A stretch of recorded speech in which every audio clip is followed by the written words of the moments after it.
Few could have imagined the situation that we are in today.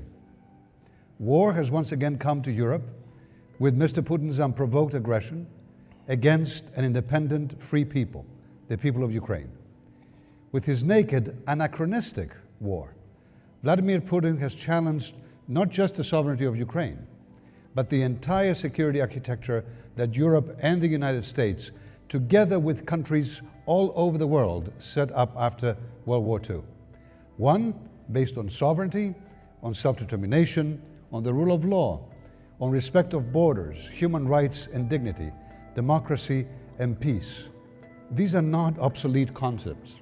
They are concepts that Mr. Putin wants to make obsolete. This will not pass.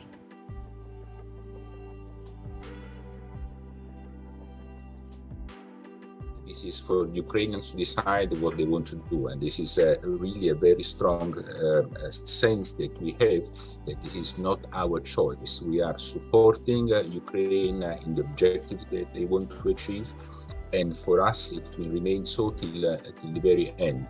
So, and if you see also the conclusions of our European Council, we are not even making any reference to any kind of peace settlement, because we want to make it clear that we are not pushing in any possible way Ukraine to take decisions that they think that they are not ready for.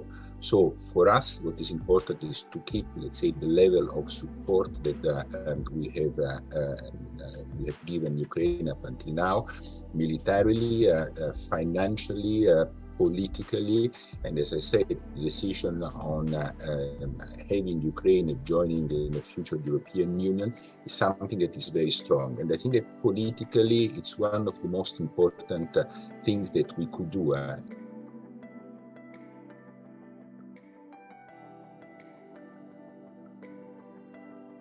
We see right now how foreign information manipulation and interference is used as a strategic and coordinated tool by Russia to support its aggression against Ukraine, to get international support for its war and deflect blame from its violation of international law.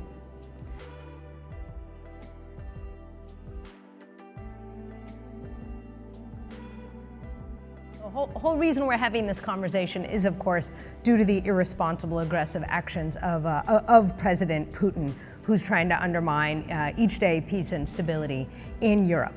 You know, in looking at how this crisis has played out, I actually think my French colleague put it so well in terms of the information sharing. It has been extraordinary. I think I would say it's unprecedented.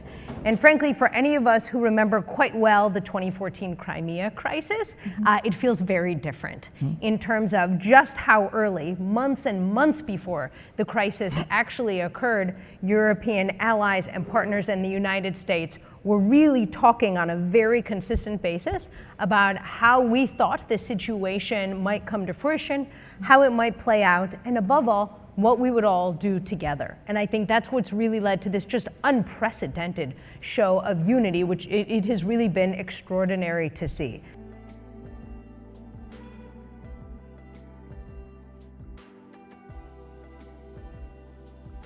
It's quite important to be clear that it builds on 3 pillars, and we need each of these 3 pillars. The first pillar is, you said it, we consume 155 billion cubic meters of Russian gas a year. So we need to consume less in order to be able to manage this situation. We need to save energy. We need to reduce our demand with whatever technology is available for that. We need to be energy efficient. We've got a whole work program under the Green Deal, but it really is a crucial point in what we are trying to achieve here in reducing our dependence on Russia. We cannot replace all of this by other energy means, but we can reduce our consumption to help us get some part of the way.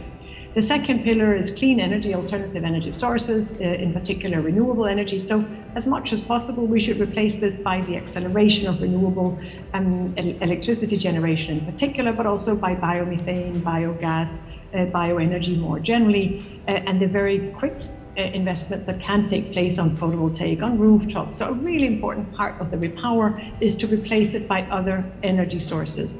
Biomethane, biogas, I mentioned specifically because here you've got molecules that can go in directly and replace the fossil gas molecules from Russia, so an important aspect in this one.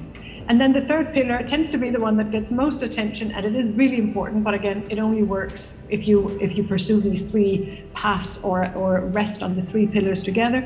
The third one is, how do we replace Russian fossil fuel with fossil fuels from other suppliers, from other sources? And this is where our close cooperation and the engagement from U.S. suppliers and from the government to help make sure that the LNG we need to replace Russian gas is supplied to Europe.